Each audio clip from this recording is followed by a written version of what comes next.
ভাবুন তো একবার, ইউরোপের বিশাল স্টেডিয়ামে বাজছে বাংলাদেশের নাম। লাল সবুজ জার্সি পরে একজন ফুটবলার খেলছে ইউরোপিয়ান লিগে।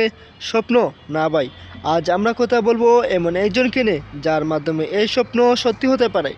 আসসালামু আলাইকুম বন্ধুরা, আপনারা দেখেছেন আলোকিত ভূমিকা, যেখানে আমরা কথা বলি বাংলাদেশের ফুটবল স্বপ্ন আর সম্ভাবনার গল্প নিয়ে। আজকের ভিডিওটা খুবই স্পেশাল, কারণ এটা শুধু একজন খেলোয়াড়ের গল্প না, এটা বাংলাদেশি ফুটবলের ভবিষ্যৎ। সত্য কথা বলতে কি ভাই, বাংলাদেশ ফুটবল অনেক বছর ধরেই পিছিয়ে।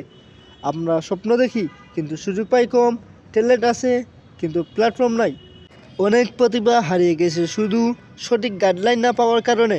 কিন্তু এই অন্ধকারের মাঝেই জন্ম নিচ্ছে কিছু আলো, আর সেই আলোর নাম শেখ মুরসালিন।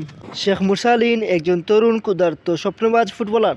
তার খেলা যেটা চোখে পড়ে, বিদ্যুৎ গতির দৌড়, ডিফেন্ডার কাটানোর দক্ষতা, বইহীন আক্রমণ, গোল করার তীব্র ইচ্ছা। সে শুধু বল খেলে না ভাই, সে স্বপ্ন নিয়ে মাঠে নামে। অনেকে প্রশ্ন করবে, বাংলাদেশ থেকে ইউরোপ সম্ভব নাকি? ভাই সম্ভব, কারণ ইউরোপ মানে শুধু প্রিমিয়ার লিগ না। ইউরোপে আছে Poland, Hungary, Finland, Latvia, Malda. এই লিগগুলো নিয়মিত এশিয়ান ট্যালেন্ট নেয়, আর শেখ মুরসালিনের খেলার স্টাইল এই লিগগুলোর সাথে একদম ম্যাচ করে। ইউরোপের ক্লাবগুলো এমন খুঁজে কম বয়স, fitness, speed, low budget talent. Sheikh মুরসালিন এই চারটাই পূরণ করবে যদি সে ভালো এজেন্ট পায়, আন্তর্জাতিক ম্যাচে নিয়মিত সুযোগ পায়, ডিসিপ্লিন ধরে রাখে। তাহলে ইউরোপের দরজা তার জন্য বন্ধ থাকবে না। সত্যি কথা বললে রাস্তাটা সহজ না ভাই। ফিজিক্যাল ট্যাক্স, ইউরোপিয়ান ট্যাকটিক্স, ভাষা ও সংস্কৃতি, ইনজুরি ঝুঁকি। কিন্তু ইতিহাস বলে, যারা লড়াই করতে জানে তারা ইতিহাস গড়ে। এই কথা শুনে অনেকে বলছে, শেখ মুরসালিন ইউরোপে লিগে খেলতে পারলে বাংলাদেশ কী পাবে?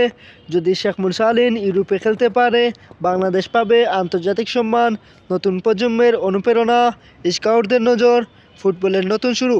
একজন ফুটবলার পুরো দেশের ভবিষ্যৎ বদলে দিতে পারে। আর যদি আমরা তাকে সাপোর্ট করি, কাল সে আমাদের গর্ব হবে। আপনি কি চান বাংলাদেশের নাম ইউরোপে বাজুক? কমেন্টে লিখুন, শেখ মুরসালিন ইউরোপে যাবে ইনশাআল্লাহ।